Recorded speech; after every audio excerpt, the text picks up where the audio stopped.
বিসমিল্লাহির রহমানির রহিম। সুধী দর্শক, আসসালামু আলাইকুম। আপনাদের সামনে আজকে আরেকটি নতুন ভিডিও নিয়ে উপস্থিত হয়েছি।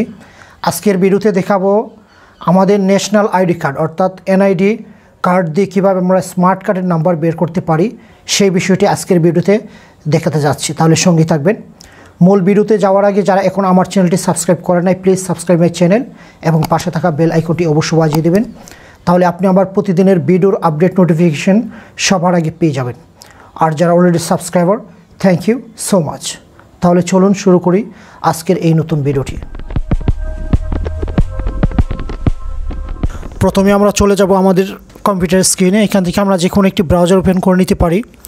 এক্ষেত্রে ব্রাউজারের কোনো বাইন্ডিংস নেই, তা আমি আমার গুগল ক্রোম ব্রাউজারটি ওপেন করে নিয়েছি। এখানে আমি এই গুগলের সার্চ অপশনে লিখবো আমরা NIDBD, দেখতে পাচ্ছেন।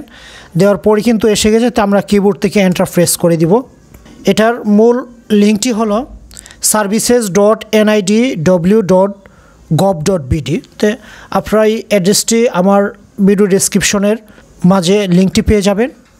তো আমরা খুব ইজিলি এই অ্যাড্রেসটি বের করার জন্য আমরা সার্চ বারে NIDBD লেখার পর এখানে বেশ অনেকগুলো লিঙ্ক আসবে। তো এইখান থেকে services.nidw.gov.bd যে লিঙ্কটি দেখতে পাচ্ছেন, এইটি ব্লিঙ্কিং হচ্ছে, এটাতে জাস্ট আমরা একটি ক্লিক করব।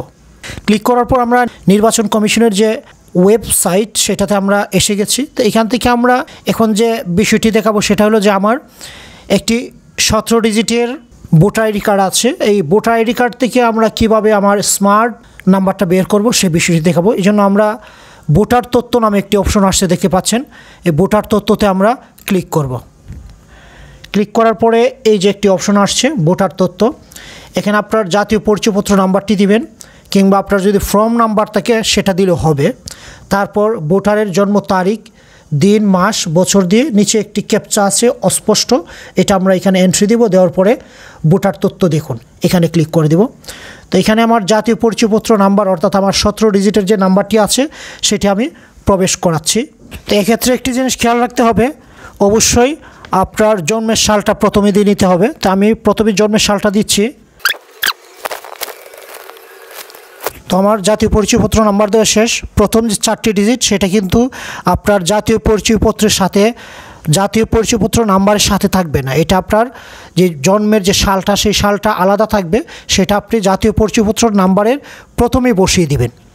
আর অনেকের যারা পরে জাতীয় পরিচয়পত্র অর্থাৎ ভোটার আইডি কার্ড করেছেন তাদের ক্ষেত্রে আপনার জন্মের সালটা দেওয়ার পরে কিন্তু বাকি ডিজিটগুলো শুরু করে। যদি এরকম না থাকে আপনি জন্মের সালটা অবশ্যই আগে দিয়ে নেবেন। দেওয়ার পরে জন্মের তারিখ, দ্যাট মিন্স এখানে দিনটা আমরা উল্লেখ করব। তো আমি দিনটা দিয়ে দিলাম আমার 4, মাস হলো মার্চ, মার্চ মানে 3, আর জন্মের সালটা তো অবশ্যই এখানে দেওয়া আছে, দেখতে পাচ্ছেন 1957, 1957। দেওয়ার পরে নিচে দেখতে পাচ্ছেন একটি অস্পষ্ট একটি ক্যাপচা কোড দেখা যাচ্ছে, এটা ঠিক হুবহু বসাই দিবেন। তো আমার এখানে আছে 84K7G। দেওয়ার পর আমরা ভোটার তথ্য দেখুন একটি বাটন আছে, এখানে আমরা ক্লিক করে দিব। ক্লিক করার পর দেখতে পাচ্ছেন পাশে কিন্তু ভোটার তথ্যটা এসে গেছে, অর্থাৎ ভোটার নং, সিরিয়াল নাম্বার, জাতীয় পরিচয়পত্র নাম্বার, পিন, তারপর ভোটার এলাকা অর্থাৎ ভোটার এরিয়া। তো এখানে একটা জিনিস খেয়াল রাখতে হবে, স্মার্ট কার্ড নাম্বার কোনটি। তো আমরা জানি স্মার্ট কার্ড নাম্বার কিন্তু 10 ডিজিটের হয়, অর্থাৎ 10টা ডিজিট থাকে। তো এখানে জাতীয় পরিচয়পত্র যে নাম্বারটা দেখতে পাচ্ছেন, এই জাতীয় পরিচয়পত্র নাম্বারটা যে ডিজিটটা আছে সেটাই কিন্তু আপনার স্মার্ট আইডি নাম্বার। সো এই জিনিসটা খেয়াল রাখতে হবে। তো এখানে এই 10 ডিজিটের দেখতে পাচ্ছেন, এখানে কিন্তু 10টা সংখ্যা আছে, এই 10টা সংখ্যায় কিন্তু আপনার স্মার্ট কার্ড নাম্বার।